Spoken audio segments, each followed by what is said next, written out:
In this video, I'm going to show you how to change the default language in Chrome step by step.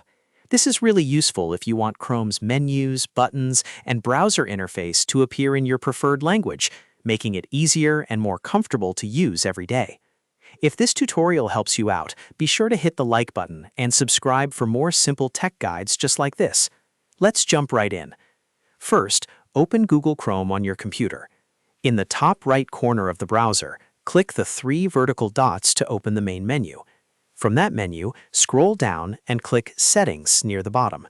This will take you to Chrome's Settings page, where you can customize everything about your browser. Once the Settings page opens, look at the left-hand sidebar menu. Find and click Languages. This is where Chrome keeps all of the language options for both websites and the browser interface itself. Now, under the Preferred Languages section, look for the language you want to use as your default. If your target language is already listed there, great, you can move on to the next step. If it is not listed, click Add Languages. A search box will appear, so type in the language you want, then check the box next to it and click Add. Chrome will now add that language to your preferred list.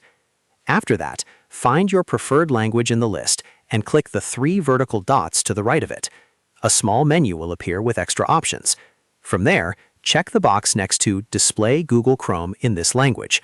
This tells Chrome that you want the browser itself to use that language for the interface. Once you select it, Chrome will show a Relaunch button next to the language. Click Relaunch to restart Chrome and apply the changes. Chrome will close and reopen, and when it comes back, the default language should now be changed to the one you selected. That's all there is to it. You've now changed the default language in Chrome in just a few simple steps. If this video helped, please give it a like and subscribe to the channel for more quick and easy tutorials.